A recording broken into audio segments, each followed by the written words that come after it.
तो कहानी शुरू होती है सोफी और नोलन को दिखाते हुए। नोलन एक मैगजीन में फूड राइटर है और इस मर्तबा उसे नया टॉपिक दिया गया है कि पहले के लोग फूड कैसे इकट्ठा करते थे। यानी उसे हंटिंग और गैदरिंग के ऊपर आर्टिकल लिखना था जिसमें वो यही एक्सप्लेन करता और उसमें वो यही एक्सप्लेन कर सकता था कि ये काम उस वक्त के लोगों के लिए कितना मुश्किल होता होगा। इस सब के बारे में वो उसी वक्त लिख पाता जब उसके पास अपना एक्सपीरियंस होता।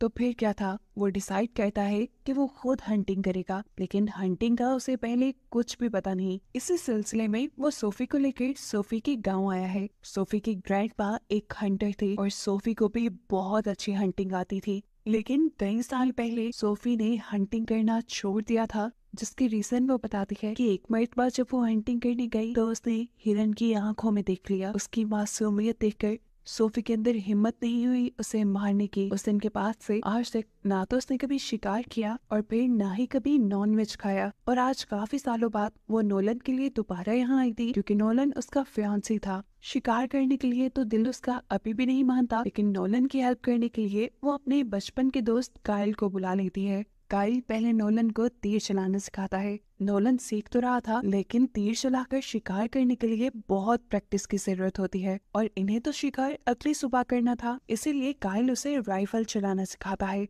जिससे नोलन जल्दी अच्छे निशाने लगाने लगा था। प्रैक्टिस के दौरान काइल और नोलन की काफी बातें हुई, लेकिन काइल का टॉपिक सिर्फ एक ही था कि सोफी उसकी बचपन की दोस्त है, उसके लिए बहुत इंपॉर्टेंट है, उसका बहुत ख्याल रखती है, वगैरह वगैरह। और इस चीज से नोलन बहुत ज्यादा चिढ़ चुका था, क्योंकि सोफी उसकी फियांसी थी और जब कोई दूसरा उसके बारे में ऐसी बातें कर रहा था तो उसे बिल्कुल बर्दाश्त नहीं हुआ। सोफी भी जो काफी टाइम बाद काइल से मिल रही थी, वो भी नोलन को छोड़कर काइल को इम्पोर्टेंस देना शुरू कर देती है और इस चीज से नोलन शदीद चिढ़ जाता है और नाराज होकर कमरे में चला जाता है। उसका ये बिहेवियर सोफी ने नोटिस कर लिया था। वो उसके पीछे जब जाती है तो नोलन उसे ही डांट देता है कि काइल अकेला क्यों आया है, वो अपनी गर्लफ्रेंड को भी तो ला सकता था, उसकी वजह से हमारा ये ट्रिप खराब हो रहा है। देखो नोलन, तुम्हारी वजह से काइल यहाँ आया है, अगर तुम भी उसके पास नहीं जाकर बैठोगे तो क्या फायदा इस सारे ट्रिप का। नोलन को भी अपनी गलती का एहसास हो गया था, इसलिए वो बाहर जाकर सोफी से माफी मांग लेता है। इससे पहले कि ये कोई दूसरी बात कर लेते, काइल भी इनके पास आ गया और नोलन एक और मर्तबा वहाँ से चला गया। यहाँ पर काइल ने सोफी को बताया कि उसका ब्रेकअप हो गया है। उसके बिहेवियर से साफ जाहिर था कि वो सारी बातें सोफी से इसलिए कर रहा है क्योंकि वो सोफी को पसंद करता है और नोलन उसका ये सारा बिहेवियर समझ रहा था। काइल अब सोफी को नोलन के खिलाफ थोड़ा थोड़ा भड़काने भी लगा था, ऐसे जैसे उसे नोलन सोफी के लायक न लगा हो, और इस वजह से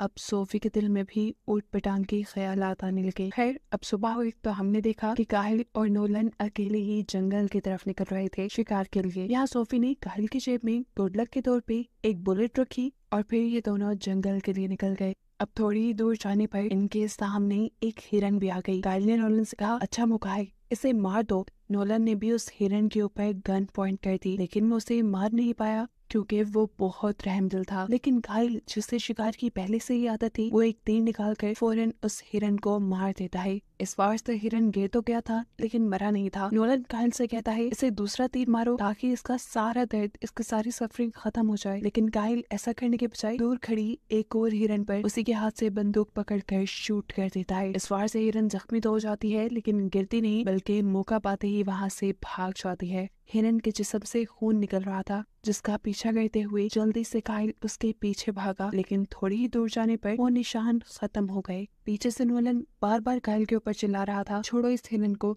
जिस हिरन के ऊपर पीछे वार किया है पहले उसे जाकर मारते हैं ताकि उसकी सफरिंग खत्म हो जाए। एक तरफ हिरन के भागने और दूसरी तरफ नोलन के शोर मचाने की वजह से काइल बुरी तरह फ्रस्ट्रेट हो गया था। खैर, अब वो नोलन के पीछे ही जाता है उस हिरन को मारने के लिए। तो यहाँ जाकर ये लोग शौक रह जाते हैं क्योंकि एक भेड़िया उनके सामने उनके शिकार किए हुए हिरन को खा रहा था। काइल को इन सब चीजों की आदत थी, वो यहाँ पे स्टिल खड़ा हो जाता है, जबकि नोलन के तो डर के मारे पसीने छूट गए थे। वो यहाँ से भागना चाहता था, लेकिन काइल उससे कहता है, रुक जाओ, बिल्कुल सीधे खड़े रहो, जमकर हिलने की कोशिश की तो मारे जाओगे। खुद भी काइल सीधे खड़े रहते हुए अपने पीछे से गन निकालने की कोशिश कर रहा था, लेकिन गन उसकी पिछली पॉकेट में फंस गई थी। नोलन से रहा नहीं गया और उसने जल्दी से पीछे मुड़कर काइल की गन को फ्री कर दिया और उसके हिलते ही भेड़िया ने उसके ऊपर हमला कर दिया। काइल बिना वक्त जाया किए उस भेड़िए के ऊपर शूट तो करता है, लेकिन उस वक्त तक भेड़िए ने नोलन को काफी जख्मी कर दिया था। यहाँ 2 और भेड़िए भी आ चुके थे, जिनमें से एक के ऊपर काइल शूट करके उन दोनों को वहां से भगा देता है। जख्मी नोलन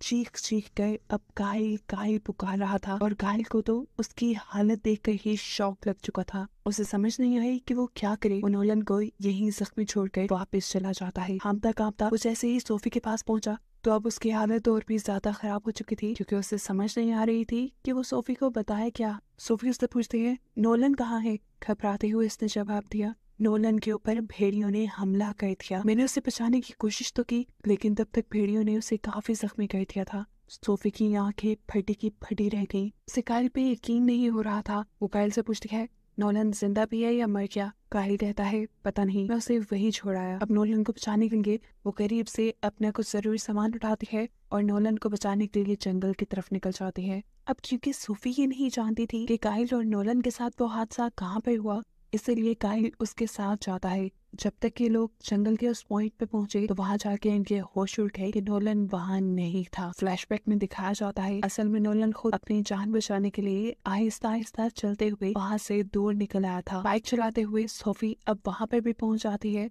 जहाँ पर इन लोगों ने हिरन का शिकार किया था। इस हिरन को मरा हुआ देखकर सोफी को लगा कि काइल उससे झूठ बोल रहा है। काइल ने बोला था कि वो लोग शिकार कर ही नहीं पाए। अब सोफी को उसके झूठ की वजह से ये लग रहा था कि शायद खुद ही काइल ने नोलन की जेलसी में उसे मार डाला। गुस्से में सोफी उसके ऊपर चिल्लाने लग जाती है और बोलती है, बताओ कहाँ है नोलन? तुमने उसे मारा है ना? तुम ही उससे जेलस हो रहे थे और नोलन ने मुझे बताया कि रात में तुम्हारी और नोलन की बहस हुई थी मुझे लेकर। तुमने मारा है उसे तो मुझे बता दो। इतनी सारी बातें करने के बाद काइल अपनी सफाई देने के बजाय उल्टा सोफी से कहता है कि नोलन तुम्हारे लायक नहीं, तुम इसे भूल जाओ, उसे छोड़ दो। ये सुनकर सोफी गुस्से से पागल हो गई। उसे यकीन नहीं आ रहा था कि काइल इतना भी बेरहम हो सकता है। गुस्से में वो सिर्फ काइल के मुंह पे पंच ही कर पाती है और वहां से नोलन को ढूंढने के लिए अकेले निकल जाती है। अब जंगल में चलते हुए उसे भेड़ियों के कदमों के निशान नजर आए। वो समझ गई कि यही गरीब ही कहीं नोलन होगा। थोड़ी देर बाद उसे नोलन भी मिल गया। नोलन शदीद जख्मी था। इससे पहले कि वो नोलन की मदद करती, उसका अपना ही बाइक लड़खड़ा जाता है।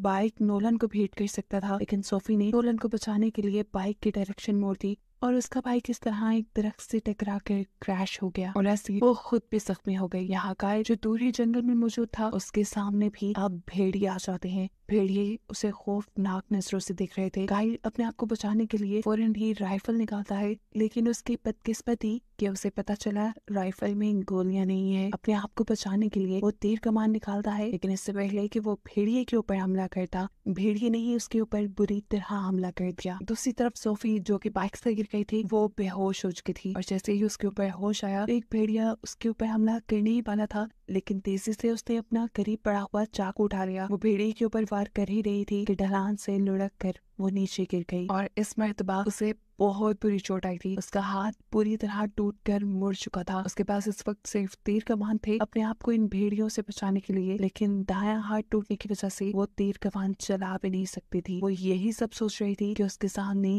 एक और भेड़िया आ गया। वो हिम्मत करती है और अपने हाथ को खुद ही सीधा करते हुए तीर कमान चलाती है, लेकिन टूटा हाथ होने की वजह से निशाना सही नहीं लगता और भेड़िया उसके बहुत करीब आ जाता है। तभी वो नीचे से एक तीर उठाकर भेड़िए के अंदर स्टैब कर देती है और उससे बच जाती है। मुश्किल से हिम्मत करते हुए अब वो जंगल के किनारे तक आई, जहाँ आकर उसने देखा कि नोलन खुद ही अपनी मदद करते हुए यहाँ तक आ गया था। वो नोलन को सहारा देकर उठाती है और अपनी गाड़ी की तरफ लेकर चलती है जो काइल उसके साथ लेकर यहाँ आया था। ये लोग जब उस गाड़ी के पास पहुंचे तो काइल को देखकर शॉक हो गए, क्योंकि भेड़ियों ने उसका बुरा हाल कर दिया था। उसका आधा मुंह तक भेड़ियों ने खा लिया था और वो मर चुका था। ये देखकर सोफी को रोना तो बहुत आता है, लेकिन वो यहाँ रुक नहीं सकती थी क्योंकि खतरा भेड़ियों का भी टला नहीं था। वो नीचे से फ्यूल कैन उठाती है और गाड़ी में फ्यूल भरते हुए वो नोलन को गाड़ी में बिठाकर यहाँ से ले जाती है और इसी के साथ ये कहानी यही